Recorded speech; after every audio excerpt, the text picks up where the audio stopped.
바이든 대통령이 대통령 면책 특권을 제한하고 대법관 종신제를 폐지해야 한다고 주장하고 나섰습니다.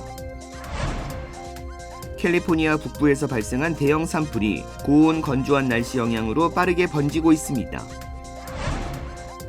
LA시청에 전시되어 있는 거북선 모형이 42년 만에 LA 컨벤션 센터로 이전합니다. 지난 주말 버겐 카운티에서 대낮에 복면을 쓴 강도가 가정집에 침입했습니다. 강도는 한인으로 밝혀졌습니다. 뉴욕주 로체스터시의 한 공원에서 총기 난사 사건이 발생해 2명이 숨지고 5명이 다쳤습니다.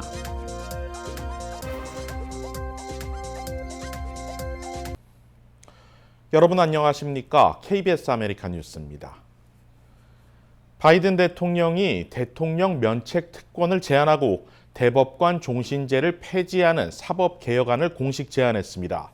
사실상 공화당 대선 후보인 트럼프 전 대통령을 겨냥한 거란 분석이 나오는 가운데 공화당 의원들은 크게 반발하고 있습니다. 조혜진 기자가 보도합니다. 바이든 미국 대통령이 사법개혁을 위한 개헌을 촉구했습니다. 바이든 대통령은 이날 기고문과 성명, 연설 등을 통해 대통령의 면책 특권을 제한해야 한다고 주장했습니다. 또 현재 종신직인 대법관의 임기 역시 18년으로 제한해야 한다고 밝혔습니다. 이번 개헌 요구는 공화당 대선 후보인 트럼프 전 대통령을 겨냥한 것으로 풀이됩니다. 앞서 트럼프 전 대통령이 재임 중에 대법관 3명을 임명하게 되면서 현재 미국 대법관 9명 중 6명이 보수 성향입니다. 이들은 트럼프 전 대통령이 2021년 1월 의회 난입 선동 혐의로 기소된 것과 관련해 재임 중 공적 행위는 면책 특권이 인정된다고 결정하는 등 논란이 되는 판결을 잇따라 내놓고 있습니다. 트럼프 전 대통령이 이러한 결정을 근거로 입막음돈 형사재판의 선고를 2달가량 미뤄달라고 요청하는 등 일각에서는 사실상의 면죄부라는 비판이 제기됐습니다. 해리스 부통령 역시 대법원이 오랜 판례를 반복적으로 뒤집는 등 공정성에 의문이 제기된다며 낙태권 보장 판결을 폐기한 것을 두고 공화당에 날을 세웠습니다. 이에 마이크 존슨 하원 의장을 비롯해 공화당 의원들은 법치주의를 약화시키는 행태라며 잇따라 반발하고 있습니다. Yes or no on a Supreme Court reform package this year? No, because he wants to destroy the court. They want to pack the court. 바이든 대통령은 미국이 대법관을 종신직으로 하는 유일한 입헌 민주주의 국가라고도 비판했습니다. 하지만 개혁안이 공화당이 장악한 하원을 통과할 수 없을 것이란 전망이 우세합니다. 워싱턴에서 KBS 뉴스 조혜진입니다. 캘리포니아 북부에서 발생한 대형 산불이 주말 사이 빠르게 확산되고 있습니다. 고온 건조한 날씨 탓에 진화에 어려움이 이어지고 있습니다. 캘리포니아 화재 당국 캘파이어에 따르면 뷰트와 플루마스, 샤스타, 테아마 카운티에서 발생한 파크 산불로 오늘 오전 기준 36만 8,256에이커가 불에 탔습니다. 현재 진화율은 12%로 파크 산불은 올해 캘리포니아주에서 발생한 가장 큰 산불이자 역대 6번째 큰 산불로 기록됐습니다. 현재 소방관 3천여 명이 투입됐지만 폭염의 낮은 습도가 이어져 진화에 어려움을 겪고 있습니다. 이번 파크 산불은 방화로 시작돼 건물 100여 채가 피해를 입고 현재까지 4,200여 명이 대피했습니다. LA 남쪽 렌초 팔로스 버디스 지역에서 집안 이동으로 인한 붕괴 가능성이 제기되면서 일대 주택들의 가스 공급이 강제로 차단됐습니다. 남가주 가스컴퍼니는 오늘 오전 9시를 기해 렌초 팔로스 버디스 지역 포르투기스 밴드 커뮤니티 일대 주택 135채의 가스 공급을 무기한 중단한다고 통보했습니다. 이번 공급 중단은 1년 넘게 이어져 온 집안 이동 때문입니다. 지난해 봄 팔로스 버디스 시는 폭우 침수 현상으로 집안이 뒤틀리면서 곳곳에서 도로 파손과 수도, 가스관이 끊어지는 현상을 겪어왔으며 결국 지난해 10월 시의회가 지역 비상사태를 선포했습니다. 이번 가스 공급 중단에 직접적인 타격을 입은 일대 거주민들은 사전에 충분히 협의가 되지 않은 일방적인 조처라며 불만을 토로하고 있습니다. 시 당국도 아직 주민들이 대체 방안을 마련하지 못했다면서 차단을 유예할 것을 촉구했지만 가스회사 측은 이미 일대 가스 공급 인프라의 상당 부분이 훼손돼 안전을 담보할 수 없는 상태라며 차단을 강행했습니다.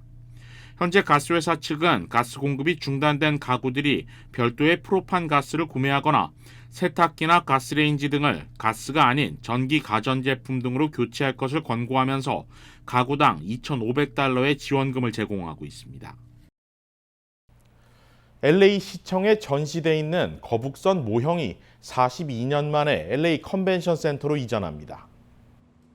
LA시는 지난 2일 시청 내 3층에 전시돼 있던 자매도시들의 기증품을 이전하는 안을 참석 의원 14명 만장일치로 승인했습니다. 기존 전시물들의 이전은 오는 2028년 LA 하계올림픽 개최에 맞춰 올림픽 관련 물품들을 전시하기 위한 목적입니다. LA 시장실 측은 이와 관련해 거북선 모형뿐 아니라 자매 도시에서 기증받은 기증품들이 컨벤션 센터에 재전시될 예정이라고 밝혔습니다. 해당 거북선 모형은 지난 1982년 부산시가 LA시에 기증한 것인데 이 때문에 일부 한인사회 관계자들은 한인사회 의사타진 없이 일방적으로 전시물을 이전하는 것이 자매 도시인 부산은 물론 한인사회를 무시하는 것이라며 유감을 표명하고 있습니다. 지난 주말 뉴저지주 버겐 카운티 노우드시의 한 가정집에 복면을 쓴 강도가 침입했습니다. 가족이 비명을 지르자 도주한 이 강도, 결국 경찰에 체포됐는데 한인으로 밝혀져 충격을 주고 있습니다. 뉴욕 KBTV 전상희 기자가 전해드립니다. 버겐 카운티 검찰에 따르면 지난 주말인 토요일 오후 12시 20분 한낮에 노르드의 가정집 차고를 통해 복면을 쓴 한인 강도가 침입했습니다. 경찰은 노르드 임파티언스 웨이의 한 가정집에 얼굴에 복면을 쓴 강도가 침입해 가족에게 권총을 겨누고 강도질을 하겠다고 선언하며 위협했다고 밝혔습니다. 당국은 범인이 텍사스 캐럴턴 출신의 40세 남성 박지선 씨라고 밝혔습니다. 그는 가족이 비명을 지르기 시작하자 근처 산림지대로 도주했습니다. 그러나 즉각 출동한 경찰들에 의해 체포됐습니다. 경찰은 그에게서 권총처럼 만들어진 공기총을 발견했습니다. 박 씨는 1급 무장강도, 2급 무장침입, 3급 불법적 목적을 위한 무기 소지, 3급 무기 소지와 4급 중폭행 혐의로 기소됐습니다. 그는 현재 버겐 카운티 교도소에 구금돼 있습니다. KBTV 뉴스 전상입니다. 뉴욕주 로체스터시에 있는 한 공원에서 총기 난사 사건이 발생해 2명이 숨지고 5명이 다쳤습니다. 평화롭던 일요일 오후 수백 명의 사람들이 하루 종일 바베큐 피크닉을 즐기던 한 공원에서 총성이 울렸습니다. 경찰은 여러 대의 총기에서 수십 발의 총격이 이뤄졌다고 밝혔습니다. 이번 총격으로 2명이 숨졌는데 모두 여성입니다. 경찰은 숨진 피해자가 로체스터시 직원인 25살 타샤 매닝과 34살의 지역 주민 필리시아 카운슬이라고 밝혔습니다. 그 밖에 5명도 부상을 입고 인근 병원으로 후송됐습니다. 총격 사건과 관련해 아직까지 체포된 사람은 없습니다. 당시 공원에서는 대형 파티 행사가 열리고 있었는데 전단지 홍보 등을 통해 수많은 사람들이 모였지만 정작 주최 측은 시 공원 당국에 파티와 관련한 허가를 받지 않은 것으로 확인됐습니다. There were hundreds of people at this barbecue, and therefore there are hundreds of people who have potential information to help us solve this crime. 한편 로체스터 지역에서 대규모 총격 사건이 발생한 건 올해 들어 2번째입니다. 앞서 지난 6월에는 마틴 루터킹 주니어 메모리얼 공원에서 총격이 발생해 6명이 부상당한 바 있습니다. 뱅크 오브 호프가 오늘 2분기 실적을 발표했습니다. 월가 전망치를 살짝 밑도는 순이익을 기록했지만 최근 테리토리얼 뱅크와의 합병으로 인한 일시적인 현상이라는 분석입니다. 뱅크 오브 호프의 지주사인 호프 뱅크오브는 올해 2분기 2,530만 달러, 주당 21센트의 순이익을 올렸다고 발표했습니다. 이는 월가 전망치인 주당 22센트를 살짝 밑도는 수치며 전분기 그리고 1년 전 같은 기간 각각 2,590만 달러와 3,800만 달러 순이익을 기록했던 것에도 미치지 못했습니다. 은행 측은 자체적인 구조 재조정과 하와이 테리토리얼 뱅크 인수 비용 등 일시적 지출이 순이익에 일부 영향을 미쳤다며 이러한 비용을 제외하면 2분기 순이익은 2,660만 달러, 주당 22센트가 된다고 설명했습니다. 뱅크 오브 호프 케빈 김 행장은 2분기 지출을 줄이면서도 순이자 마진과 총 자산 순이익률 등은 개선되는 실적을 거뒀다고 밝히고 향후 인수합병이 순조롭게 마무리되면 자산 건전성이 더욱 개선될 것으로 기대한다고 덧붙였습니다.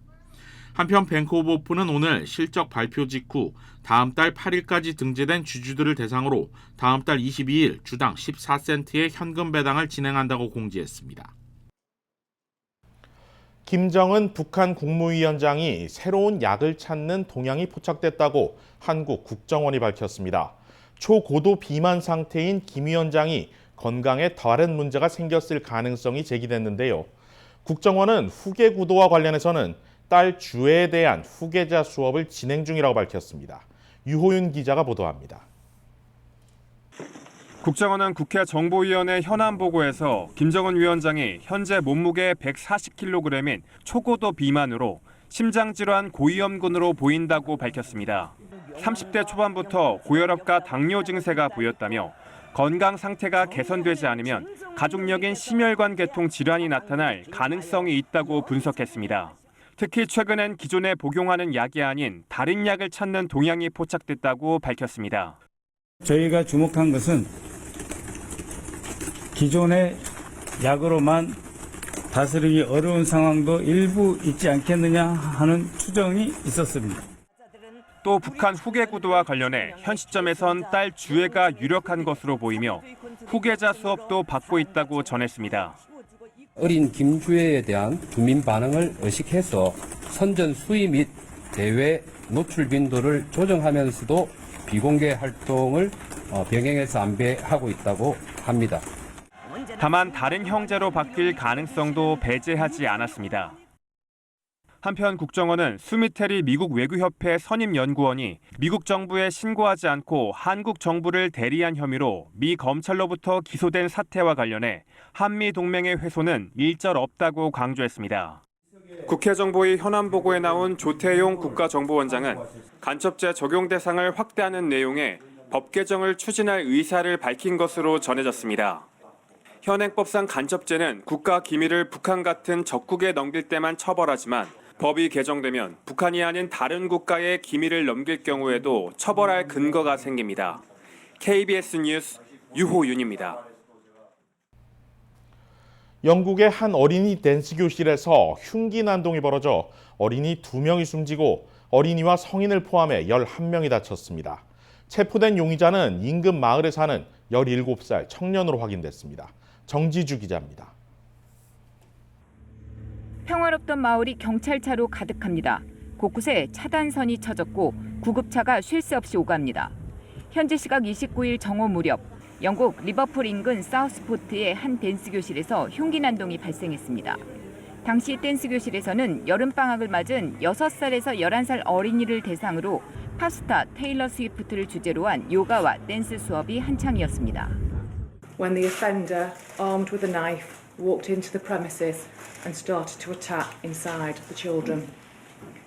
We believe that the adults who were injured were bravely trying to protect the children who were being attacked. 갑작스런 흉기 난동에 수업을 듣던 어린이 2명이 숨지고 9명이 다쳤습니다. 이 중 6명은 위독한 상태입니다. 성인 2명도 중태입니다. I don't know how I managed to drive that, to be fair. My priority was just my girls. I knew my eldest daughter was taking her to a friend's house. And I'm just so thankful to God that they're safe. 경찰은 살인과 살인미수 혐의로 범행 현장에서 8km 떨어진 곳에 사는 17살 청년을 체포했습니다. 경찰은 일단 테러는 아닌 것으로 보인다면서도 모든 가능성을 열어놓고 수사 중이라고 밝혔습니다. 찰스 3세 국왕 부부와 스타머 총리는 너무나 끔찍한 사건으로 온 나라가 충격에 빠졌다며 피해자와 피해자 가족들에게 위로를 전했습니다. 영국에선 지난 1996년 당시 43살 남성이 학교에서 총기를 난사해 유치원생 16명과 교사 1명 등 17명이 숨졌습니다. 이후 개인 총기 소유는 거의 금지돼 있습니다. KBS 뉴스 정지주입니다. 일본이 방위백서에 북한과 중국, 러시아의 안보 위협을 적시하며 군사력 증강에 본격 나서고 있습니다. 자세한 소식 지종익 기자가 전합니다. 중국과 필리핀 간 영유권 분쟁이 끊이지 않는 남중국해. 바다 인근 필리핀 공군기지에 원형 레이더가 설치됐습니다. 중국 해경선으로부터 자국 선박을 보호하기 위해 남중국해를 감시하는 겁니다. 이 레이더는 일본 기업의 수출품입니다. 평화공원이나 일본 안전보장에 관련된 경우 무기를 수출할 수 있도록 한 방위장비 이전 3원칙에 근거해 일본에서 처음으로 방위장비를 해외로 보낸 겁니다. 일본은 최근 아시아 국가 가운데 처음으로 필리핀과 상호 접근 협정도 체결해 자위대 파견에 길을 열었습니다.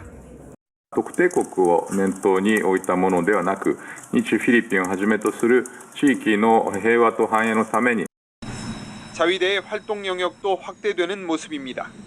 지난달에는 일본 본토로 확대해 실시한 미군의 용감한 방패 훈련에 자위대가 참가했습니다.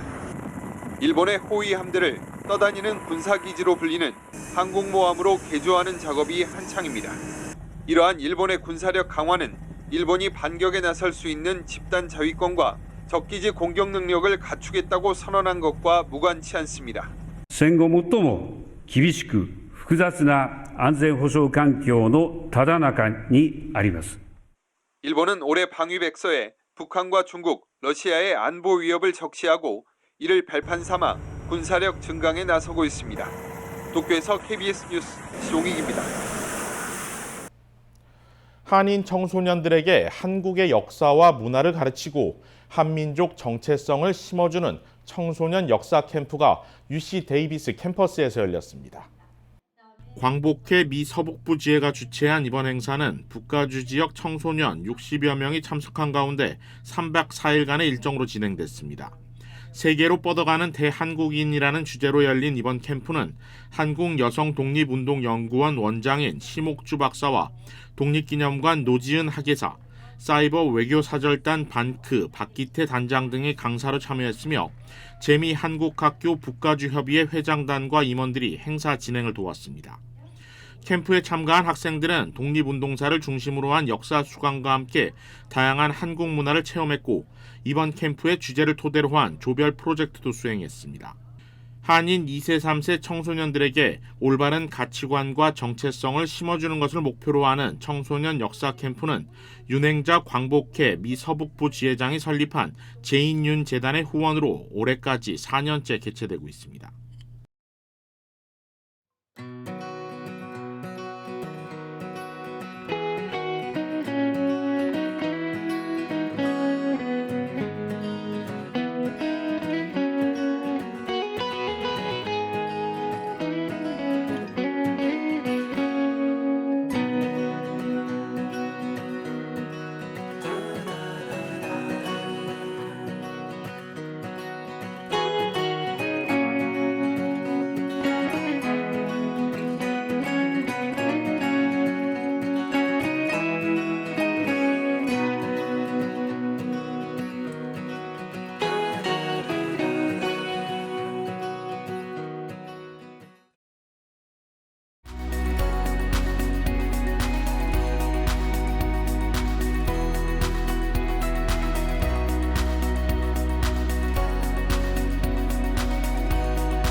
KBS 아메리칸 뉴스 마칩니다. 고맙습니다.